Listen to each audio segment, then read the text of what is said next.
దేవాదాయ శాఖ భూముల పరిరక్షణ కోసం త్వరలో ప్రత్యేక టాస్క్ ఫోర్స్ కమిటీ ఏర్పాటు చేయనున్నట్లు రాష్ట్ర దేవాదాయ శాఖ మంత్రి కొండా సురేఖ ప్రకటించారు. ఆక్రమణలకు గురైన దేవాదాయ శాఖ భూములను తిరిగి స్వాధీనం చేసుకోవడంతో పాటు ఏళ్లుగా కోర్టులో పెండింగ్ లో ఉన్న కేసులను కమిటీ నివేదిక ఆధారంగా పరిష్కరిస్తామని తెలిపారు.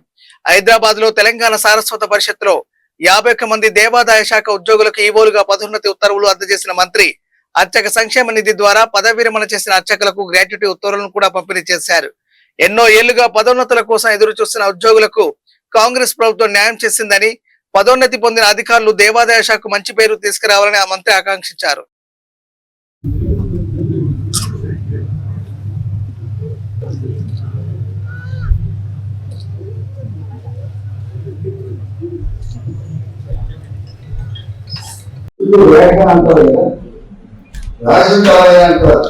ఏ రాష్ట్రంలో ఉండే రేఖ మనం నిర్ణయిస్తుంది మన భవిష్యత్తు.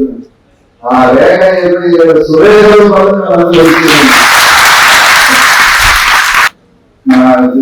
తెలుగు చిత్ర దగ్గర మేమంతా ఉద్యోగాలు అపాయింట్మెంట్ పోదు డైరెక్ట్ గా గవర్నమెంట్ మీ చెల్లికి పథకాలు తెలియజేస్తూ మీకు అన్నింటి వస్తారు. ఇది సామాన్యంగా మీకు ప్రత్యక్షంగా ప్రభుత్వం వచ్చి మీ తిరిగి కలిగి మీకు మంగళ ఆశాలను చేస్తున్నారు. శుభాకాంక్షలు అంటాం. మంగళం అంటే మరింత శుభాకాంక్షలు అంటాం. అలాగే మంగళాశాఖ ముందే మీకు మనం చేశాను. నేను ఈరోజు దేవాదాయ శాఖ తరఫున ప్రమోషన్స్ దాదాపు 51 మందికి ప్రమోషన్స్ ఇవ్వడం జరిగింది.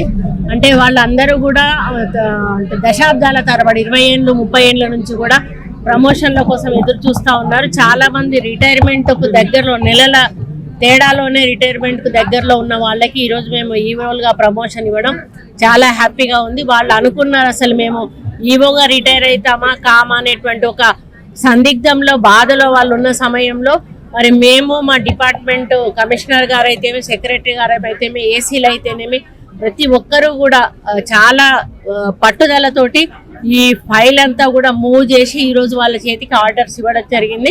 వాళ్ళు చాలా చాలా చాలా హ్యాపీగా ఫీల్ అవుతా ఉన్నారు. వాళ్ళు రిటైర్మెంట్ మేము ఈవోగా కాకుండానే అవుతామనేటువంటి ఒక సైకలాజికల్ ఫీలింగ్లో వాళ్ళు ఒకలాంటి డిప్రెషన్లోకి కూడా వెళ్ళిపోయిన వాళ్ళు ఉన్నారు. ఈరోజు వాళ్ళు ఎంతో సంతోషంగా ఆర్డర్ తీసుకోవడం మాకు కూడా హ్యాపీగా అనిపించింది. వాళ్ళకు దిశానిర్దేశం కూడా చేయడం జరిగింది, మీ డ్యూటీస్ బాగా చేయాలని చెప్పి.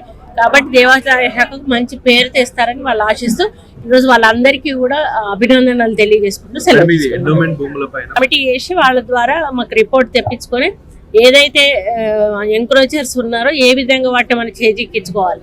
కొన్ని మనకు దాంట్లో కూడా ఇక్కడ కోర్టులో కూడా పెండింగ్ ఉన్నటువంటి కూడా చాలా రోజుల తరబడి ఉంటా ఉన్నాయి. దాన్ని కూడా ఏం చేయాలి ఇవన్నీ కూడా ఒక స్టడీ చేసి ఒక రిపోర్ట్ తెప్పించుకొని దాని మీద తప్పనిసరిగా చర్యలు తీసుకోవాలి. లేదు